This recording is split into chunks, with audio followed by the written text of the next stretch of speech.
The Genesis G80 wants to challenge the German premium market.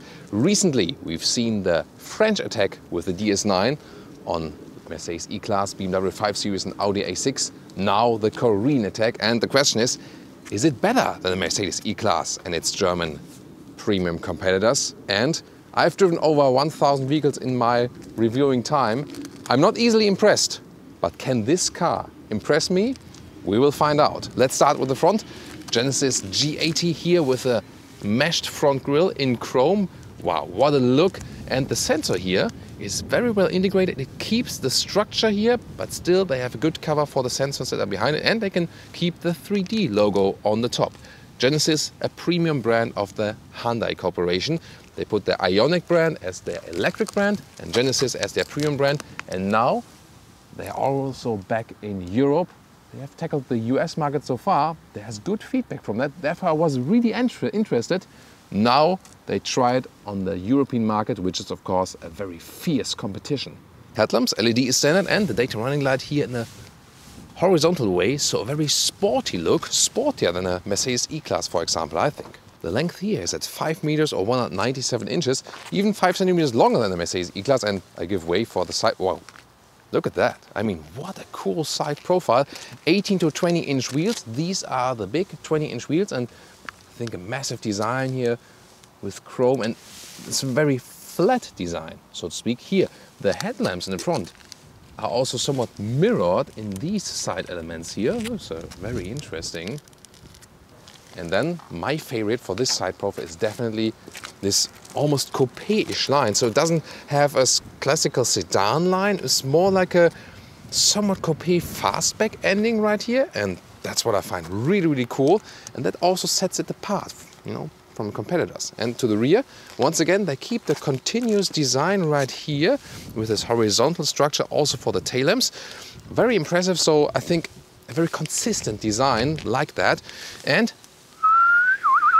alert for the auto-gefühl fake exhaust police, not entirely fake because the tip is fake and the rear exhaust on the inside, but of course somewhat. They have rear-wheel drive models and also all-wheel drive models, and this one is the petrol test today, but they also come with the all-electric version of the G80. That's of course also massive.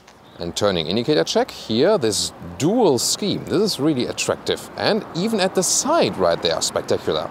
And also here in the rear, this dual layout, very well visible. And I really have to say, guys, now that the rain is picking up, the connotation, look at that car once again. Doesn't it look a little bit like a Bentley in the front with the front grille? And the English rain? And also, you know, this front three-quarter view as well, but especially then with the grille, but also from the rear. To me now, it really gets the Bentley design. Or what do you think? In talking about the EV version with an 87 kilowatt-hour battery, supposed range something 400 kilometers, 250 miles, and fastest in acceleration less than 5 seconds. If you want to see the G80 EV here on our channel as well, put it in the comments. Then the other engines, there will be a 3.5 liter V6, an almost equal acceleration figure, around 5 seconds, just like the EV version with 2 electric motors. And then there's here the 2.5 liter turbo, the smaller petrol engine, around 6 seconds with a 300 horsepower version. We have today here a little bit more, 6.5 with a 250 horsepower version. And then there's also a 2.2 liter diesel, but that won't play a big role. So let's switch to the interior. I was really impressed by the exterior, and it can easily catch up with the German manufacturers. I think it's even more attractive in a way, it's more unique, and we've been driving around and that really gets the looks like, what car is that? So it's definitely more unique, but can the interior catch up? At this price point, this car starts below 50,000 US dollars or below 50,000 euros, whereas the E-Class usually starts in most markets higher than $50,000 and higher than 50,000 euros. So at that price point, can they catch up with the interior? Let's see. Soft touch at the top part here, then matte wood use here. Hear that? Beautiful. Then inside of doors also plush materials, galvanized buttons with some knurling effect. That's awesome. Memory seating. This is of course not the base entry version. No press test vehicle is ever in the base version. So this is of course not below $50,000 here, but still it will be cheaper than the E-Class. Yeah, I mean, design of the steering wheel, I think that's maybe the only thing here that is a little bit of a let-off, because I don't know, it looks so old school, you know? The design of the steering wheel is super old school, I think. So that is to criticize design-wise, or what do you think? Tell me in the comments. But here, the quality of the buttons here on the steering wheel, that's awesome. And the Germans are moving to the capacitive buttons on the steering wheel, which is BS to control while driving. So I'm really glad we still have normal buttons to press here while driving at the steering wheel. And one of my favorite features here, this knurling here at the turning indicator, store column, that's awesome. So really good build quality already with that. As for the seats, they look really luxurious. So far only animal skin materials available, but they told me when they are about then here to launch the G80 EV, they will also present some alternatives they promised to us, because obviously the animal skin leather, it's not good for the animals. It's also a lot of energy and resource use as well, and also for the workers involved. And the alternatives nowadays, you can have the very same feeling, use recycled materials, not even new petroleum use. And if you have new petroleum share, then it's like so little that it's nothing in comparison to petrol use of a car or something. So the alternatives are there. You just have to offer them to the customer. You can get the same feeling, but just with less impact on everyone. And that's, you know, what they have to do here. That's where they are lacking behind a little bit. But we see and keep you updated what's to come right there. Seating position itself, the ergonomics of the seat, top notch, really comfortable. Steering wheel, in and out, up and down. And like you listen to the electric motors of the seat and so on, this is really silent. You can hardly pick that up when you here have the seat control. This is also a seat massage function here. So let me turn on the ignition and let's test that one.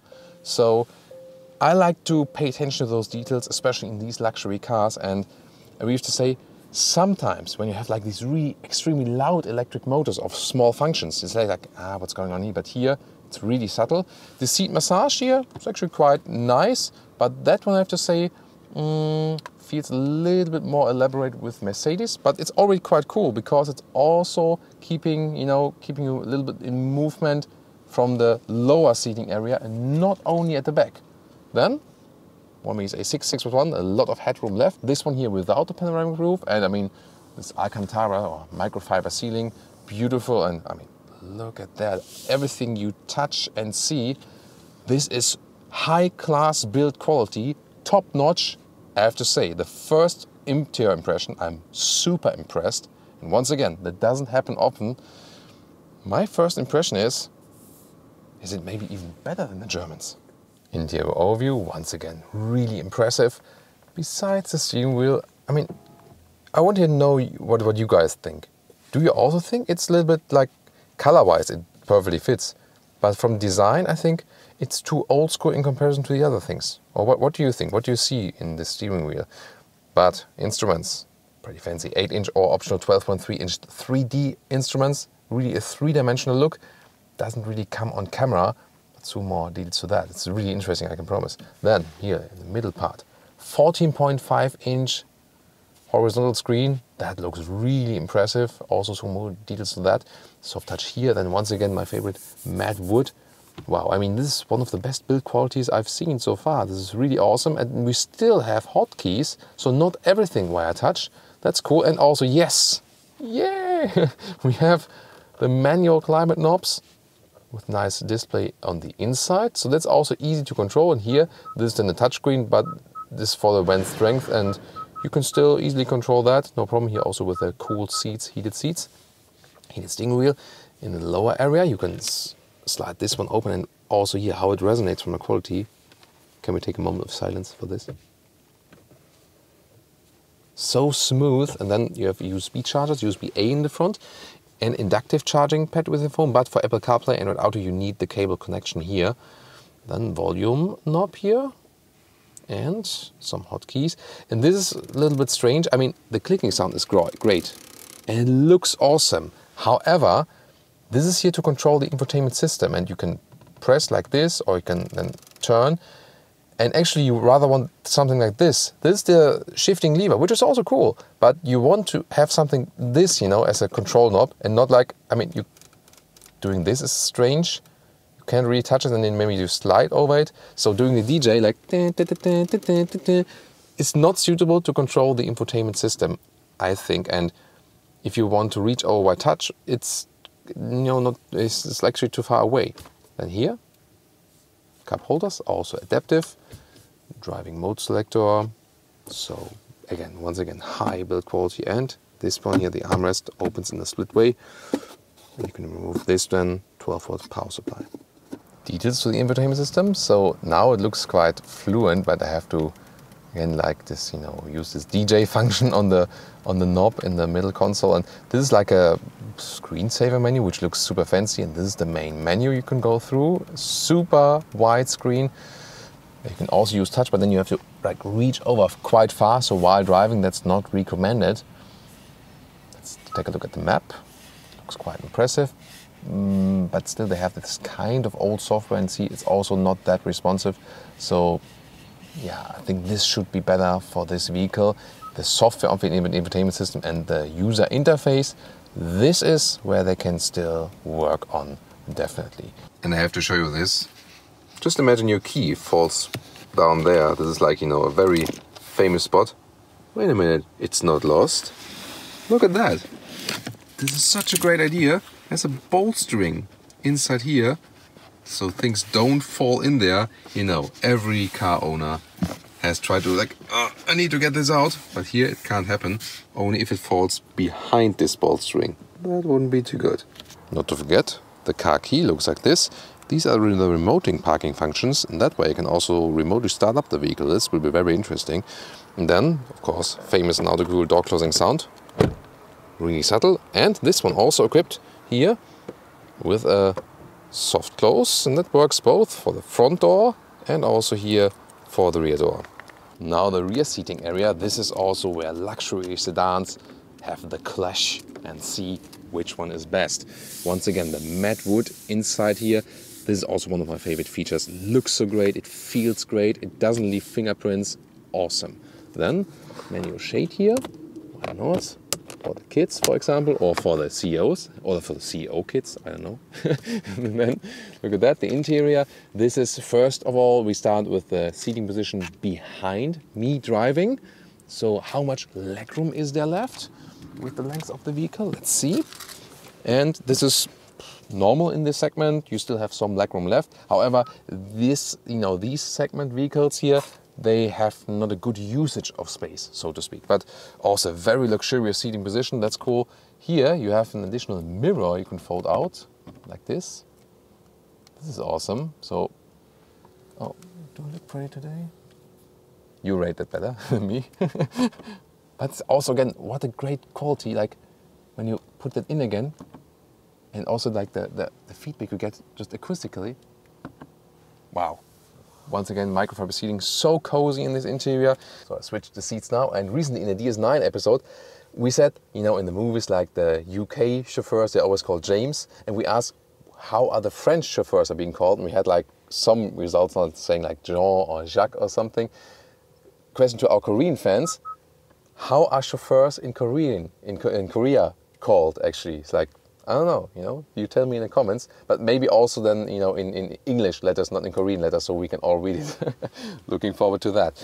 So, I mean, that is, we're comparing it against the E-Class, right? This is, you know, rather coming close to S-Class. Huge middle tunnel here, of course, you see. You know, there are also all-wheel drive models, and the other models are rear-wheel driven, so this is really blocking. But, I mean, it's the two-seat setup here anyway. You can use the middle seat, yes, so this is possible like this, but it's quite stiff here and not, yeah, it's not laid out for that, rather emergency seat. I want to enjoy this luxury position. Here I moved the seat all the way to the front, and then you can also use this console here. You have then the cup holders like this, and once again, buttons here for the seat heating in the rear, for the seat cooling in the rear, and not like this screen all over the place. Once again, you have this control here. I mean, clicking sounds, once again cool, but I think just when it comes up more and then you have something to turn, it's better than like doing the DJ once again. This is here, another space, USB and also headphones. And look at that, another detail right there I found really peculiar. So that you don't see the interior here that much where there's nothing to look at. Here they put a cover here, which is connected to the armrest, like this, to cover this space up. Beautifully done. And ski hatch is right there, so you can also load things through. Yeah, and once again, since you can adjust the seat here, you can put a sleeping position like this. And Jonas, you want to drive today? So I just stay here and yeah, play with the cameras or play here also with the rear sunshade. Here we go. Sunshade up, sunshade down. Homer Simpson would enjoy this. Welcome to Thomas's luxurious driving lounge. And this G80, the turbo petrol engine, 2.5 liter 4-cylinder. You go for this one for a lower entry price, not for better fuel economy, because fuel economy here, yeah, 10, 11 liters on 100 kilometers, barely 20 mpg US, barely 25 mpg UK, so that's not good at all. I think then you can also go for the 3.5 liter V6, right? Or then maybe at some point when you have the electric version, which we also want to present to you here on our channel. But today, actually the entry-level version, as for the engine, not for the whole interior. And the first thing that comes to my mind, what a relaxed driving feeling it is. Nice turning indicator sound, and also you know how it feels to use the turning indicator. They use the ECS, electronically controlled suspension, so it foresees also what's coming ahead. So, and then it adapts accordingly. That's very interesting, and it's working very well. So you really have this, you know, somewhat flying effect. It's very soft. At the same time, you know, it doesn't shake up too much. When I'm going in the slalom here, it's actually quite okay. The steering wheel, pretty responsive, and also gives me a direct feeling of the vehicle. So that's also pretty good. And the driving modes also change accordingly. So when I'm here in normal driving mode, or in eco driving mode, less throttle input, then I can switch the driving mode to comfort mode, switches the instruments, a little bit more throttle input, still very comfortable for the steering wheel. And then the sport, the bolsters here on the seat get a little bit stiffer than interesting. Red instruments, sporty design, a little bit more feedback from the steering wheel. Let's see, try it again, sport. Yeah, it gets more loose in the other modes. And also more throttle input than in the sports mode. But the main focus here of the car is definitely the comfort. And I mean, great seating position, really super calm in the interior, so great noise insulation as well. What's also nice, when we have this home screen of the menu, you know, we have a little bit of like raining surrounding and so on. And it's also displayed here, you know, with a thunderstorm and so on. That's actually quite cool. So a very, very fancy home screen as for that. So I'm really feeling at home, and comfort-wise, I have to say it can easily indeed catch up with a Mercedes E-Class. Actually, I think it feels somewhat similar in driving like a normal Mercedes E-Class, whereas the Audi A6 and the BMW 5 Series more set emphasis on a sportier note, more driving agility. This year really wants to orient on the Mercedes E-Class, and driving-wise, so far, it does it very well.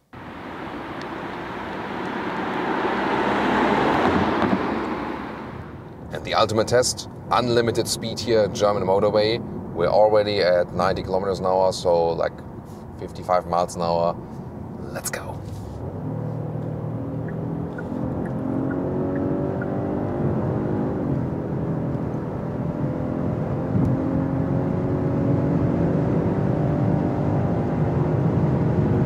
Kilometers an hour, wow. Still very calm and subtle on the road. Let's do a lane change like this, easily mastered. Wind noises haven't picked up majorly, so that's very well done. I think the ultimate Germanish test, yeah, also did prevail in this one here. But here on the motorway, that's also where it has to face the challenge against the E-Class. And 120 kilometers an hour, so 70 miles an hour, around that. This is definitely also a good motorway speed, both for German and also for US highways. And it's actually very subtle on the road, calm, collected. Noise insulation is also good. At lower speeds, it's extremely silent. Here now at higher speeds, yeah, I think maybe the E-Class is still a little bit more silent in there, but still, very relaxed driving feeling. And also the assistance systems, we can set it here. Yes, with hard buttons in the steering wheel, that's better than in the E-Class now. And set the speed, and also activate or deactivate the steering assist. And let's see, is it smooth and flawless? Here. Yeah, holding me in the lane. Of course, you should keep your hands on the steering wheel. That's actually quite good. Traffic sign recognition telling me it's 80, but it does not adapt the cruise control to that. The car was reducing the speed because of the car in front of me. It's still showing me the speed I have set earlier. So traffic sign recognition, the connection to setting the speed, that is not included right here at the moment. So I think they should also include that. Only with steady motorway driving, with cruise control, like 100 kilometers, 120 kilometers, like 60, 70 miles, then we could score 8.3 liters on 1 kilometers. That's then more 30 mpg US, 35 mpg UK. Now we are once again approaching a tunnel. You can see here all the instruments are also illuminated and so on. Wow, I mean, I'm really super relaxed in this vehicle, and this is definitely one of the key competitors now in the luxury sedan market. I've been impressed with the exterior, been impressed with the interior build quality as well, and the driving test was something, you know, a lot of cars can keep up then with the German premium manufacturers, but in the driving test they quite often fail because of the driving dynamics or maybe like noise insulation and so on. But this gives a super luxurious feeling, yet at the same time, when you put to the sports mode, it's really more aggressive, and also when you do a lane change in the sports mode and so on, it feels sportier. The steering feeling is generally good, I have to say, but there can be a little bit more connection, car, driver and road, so this is something could fix it a little bit, but definitely better than recently in the DS9. So if you want to compare the French manufacturer, what they have done, check out the DS9 review, and of course also the Mercedes E-Class review, recently facelifted. I would really like to see you there.